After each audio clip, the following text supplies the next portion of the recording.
Baatii meeqa deddeebitu amma biyyatti hojii dhuma. Diasporaan OPD naan jedha. Yoo as dhufamu OLF naan jedhan. Baay'ee isinitti tolee waan itti milkaa'aa jirtan natti fakkaata. Opportunitiin gaariin banameera saba keenyaan. Hamma hundaatti doktoroota meeqa oomishtan? Biyya keenya keessatti manni barumsaa hin jiru. Amma sitti high schoolii maaf banee yoo jettu accessiin hin jiru. Wallagga keessa immoo block by block. Waaqayyoon cimina isinii kennee keessaayis alaayis dhagaan meeqatu isin irratti guuramu.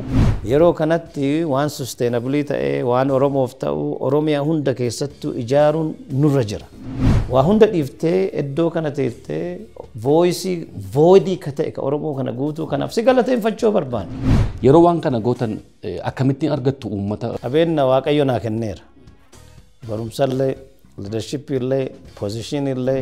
Utuu hospitaalli kun ijaaramin dura Adaamaa Jeneraal Hospitaalitti dhuftanii tajaajilaa turtanii naan jedha. Nama gurraacha ta'ee positionii akkasii biyya san Los Angeles keessatti ka argate anuma dura. Yeroo darbes badhaasa tokko immoo argattanii turtan lifetime award. Eessatti ture badhaasa? Dhugumaan biyya kanaa miti. Afrikaa keessa hospitaala akkasii hin jiru. Dr. Alii Birraan yeroo lubbuun jiran sana keessa wallaantaniittu naan jedha. Eessatti wallaantan asuma hospitaalatti? I think kuma 50 ol ammoo yaalle dhibee ijaa adda addaa kanneen bilisumaan. Kana maaliif irraa haasa'uun barbaachisee namoota biyya alaa baay'ee jira. Namoonni dhufanii hojjechuu sodaatan jira. No.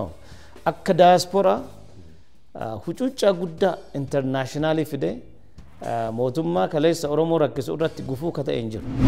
Yeroo darbe gaafanii Dambirelloo dhaqee viidiyoo gallakkisaa ture agartanii baay'ee gadditan. Ka abaabayyoonni keenya ijaaran. Akaakayyoonni keenya jabeessanii asiin ga'an.